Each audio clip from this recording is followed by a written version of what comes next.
সকাল সকাল চলে গেলাম দোকানে। দোকানে গিয়ে মাছ নিয়ে আসলাম। তো আজকে ২ রকমের মাছ এনেছি। তো এই মাছগুলো এনেছি। এই মাছগুলো কেজি বিক্রি হচ্ছে ৩০০ টাকা করে। তোমাদের ওখানে কীরকম কিলো বিক্রি হয় অবশ্যই কমেন্ট করে জানাবে। তো আর এগুলো বিক্রি হচ্ছিল ২০০, ২৫০ এরকম করে, যার থেকে যেরকম নিতে পারে। ঠিক আছে? তো এই মাছগুলো, দুটো মাছেরই নাম আমি ক্লিয়ারলি জানি না। আমি জানি যদিও ওই নামটা হয়তো না, আমি ঠিক জানি না, ক্লিয়ারলি ঠিক জানি না নামগুলো। তোমরা যদি মাছগুলোর নাম জেনে থাকো অবশ্যই কমেন্ট করে জানাবে। এখানে এত এত সমুদ্রের মাছ উঠে না, আমি কোনো মাছেরই নাম জানি না, কিন্তু এনে এনে সবসময় খাই। তো এখানে ঝিঙে নিলাম। ঝিঙে অর্ধেকগুলো ঝিঙে রেখে দিয়েছি, আর অর্ধেকগুলো নিলাম। ঝিঙে দিয়ে মাছ মাছ রান্না করব।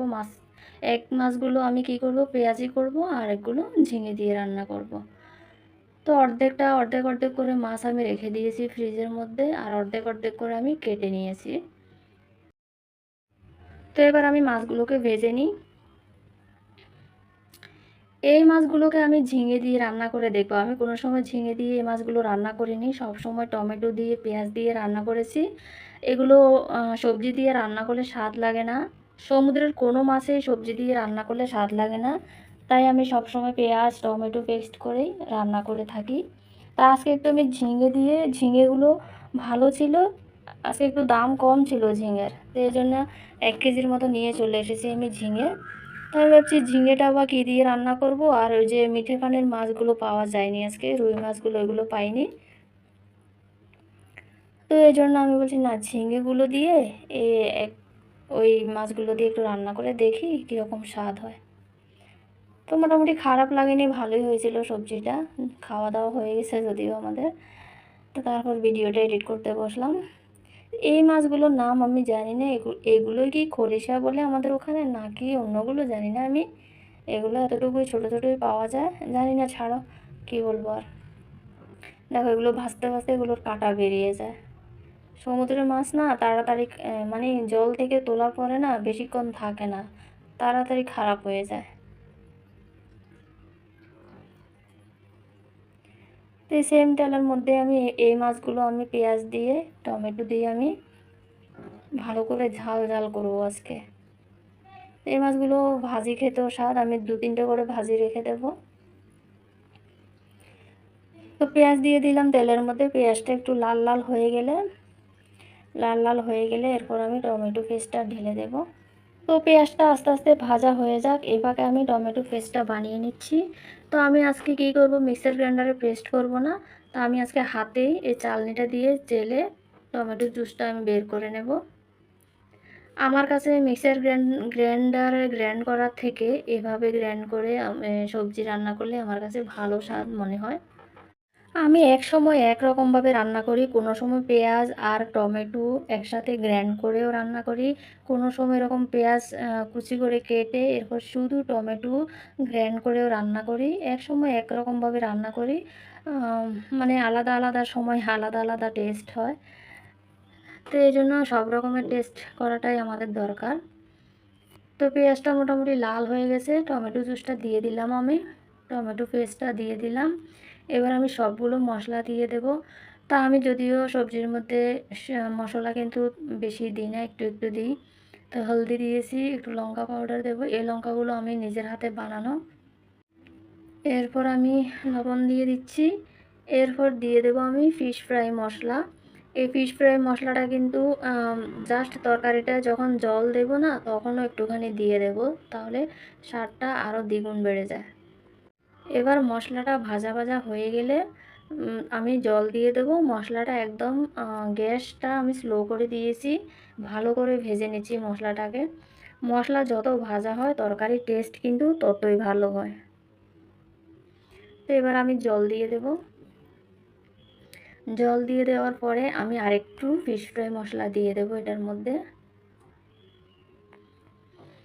এরপর জলটা যখন একটু ফুটে উঠবে তখন আমি মাছগুলো দিয়ে দেব। তো জলটা দেখো ফুটে উঠেছে, এবার আমি মাছগুলোকে ঢেলে দেব। মাছগুলোকে দেওয়ার পরে প্রায় 5 মিনিটের মতো আমি সেদ্ধ করে নেব। তাহলে কি হবে, মাছের সাথে গ্রেভিটা একদম সমানভাবে সেদ্ধ হবে, মানে মাছের ভেতরে মশলাগুলো ঢুকবে, তখন একদম টেস্টটা আরও বেড়ে যাবে। মাছ সবজির মধ্যে দেওয়ার সঙ্গে সঙ্গে কিন্তু সবজিটা নামাতে নেই, মিনিমাম মাছগুলোকে ভালো করে সেদ্ধ করতে হবে। দেখো আমার গ্রেভিটা একদম একটুখানি হয়ে গেছে, ভালো করে সেদ্ধ করে নিয়েছি আমি। এবার আমি ঢেলে নেব মাছগুলোকে। তো এই তরকারিটা রান্না হয়ে গেছে। এবার আমি ওই মাছটাকে আমি ঝিঙে দিয়ে রান্না করব, আর একদম মশলা না দেওয়ার মতোই দেব আমি ঝিঙে দিয়ে যখন মাছটাকে রান্না করব আমি। দেখো তরকারিটার রঙটা কত সুন্দর হয়েছে। তো এই ফাঁকে আমি ঝিঙেগুলোকে ভালো করে কেটে নিয়েছি। দেখো আমি প্রথমে চামড়াগুলো ছিলে নিয়েছি, এরপর আমি ধুয়ে নিয়েছি, ধোয়ার পরে আমি এটা কেটে নেব। তো আমি কিন্তু বেশিরভাগ সবজি কিন্তু আমি ধুয়ে এরপরেই কাটি, নাহলে সবজির যে ভিটামিনটা ওটা কিন্তু চলে যায়। তো এবার আমি এটাকে সম্বার দিয়েছি পেঁয়াজ দিয়ে। আমি আমার কড়াইটা মাঝখানটা একটু মানে উঁচু করে না, এটাতে রান্না করতে এতটা সুবিধা হয় না। তো একটুখানি লবণ দিয়ে দিয়েছি আমি, এবার ভালো করে ঢেকে দেব। দেখো ঝিঙে একটুখানি হয়ে গেছে মিলিয়ে। জাস্ট আমি কাঁচা লঙ্কা দিয়েছি দুটো, আর কি দেবো আমি, হলদি গুঁড়ো দেব আর লঙ্কা গুঁড়ো দেব, আর ফিশ ফ্রাই মশলা দেব। আর কিচ্ছু দেব না আমি এই সবজিটার মধ্যে, কোনো মশলাই আমি ব্যবহার করব না। কারণ সব সময় সব তরকারিতে কিন্তু বেশি মশলা দিলে তরকারির স্বাদই নষ্ট হয়ে যায়, তরকারির যে মেন স্বাদটা ওটাই চলে যায়। আমরা এই জন্য অনেক মশলা খাই বলে আমাদের শরীরে কিন্তু ফ্যাট অনেকটাই বেড়ে যায়। তো দেখো ভালো করে কষিয়ে নিয়েছি আমি, এবার জল দিয়ে দিলাম। এবার মাছগুলো দিয়ে দেবো আমি। এবার এটার সাথেও আমি একটু ফিশ ফ্রাই মশলা দিয়ে দিলাম। এবার সবজিটা একটু ফুটে উঠেছে, এবার আমি মাছগুলো দিলাম। মাছগুলো দিয়ে 5 মিনিটের মতো ফুটিয়ে আমি তরকারিটা নামিয়ে ফেলবো। এই ফাঁকে দেখো এই শাকগুলো এনেছিলাম আমি, এই শাকগুলো ভালো করে বেছে নিতে হবে। এগুলো আমাদের ওখানে পাওয়া যায় না যদিও, এগুলোকে আমাদের ওখানে ডাঁটা শাকের মতো মনে হয়। এখানে ডাঁটাও পাওয়া যায় না, কিন্তু ডাঁটা শাকের মতোই শাকগুলো পাওয়া যায়, খেতে কিন্তু খুব টেস্ট। তো শাকগুলো ভালো করে বেছে নিয়েছি, বেছে ধুয়ে টুয়ে এবার আমি কেটে কড়াইতে বসিয়ে দিলাম। তো একটুখানি লবণ দিয়ে এটাকে সেদ্ধ করে নেব। এই শাকটা কিন্তু খেতে খুবই টেস্টি, এটা আমাদের ওখানে নেই কিন্তু। একটু কাঁচা লঙ্কা দিয়ে দিলাম আমি কুচি করে কেটে, লবণ দিব। এবার আমি একটু নেড়ে ঢাকনা দিয়ে দেব।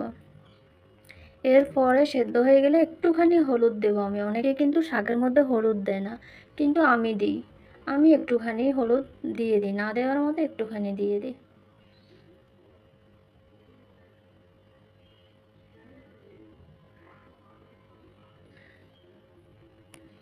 এবার ভালো করে নেড়ে টেড়ে আমি নামিয়ে ফেলেছি। এবার আমি সম্বার দিয়ে দেব, একটু শুকনো লঙ্কা আর একটু রসুন দিয়ে আমি ফোড়ন দেব শাকটাকে।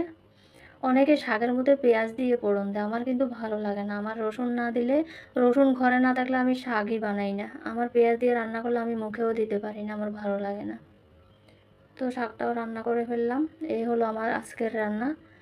তো গাইজ আমার ভিডিওগুলো কিন্তু শিক্ষণীয় ভিডিও না, জাস্ট আমি কিভাবে রান্না করি তোমাদের কাছে শেয়ার করি। আমি কোনো মানে রান্নার টিউটোরিয়াল ভিডিও না আমার, জাস্ট আমি কি কি রান্না করি তোমাদের কাছে শেয়ার করি, এতটুকুই। ভিডিও বানানোর কোনো টপিক নেই তাই। তো ভিডিওটা কেমন লাগলো অবশ্যই জানাবেন।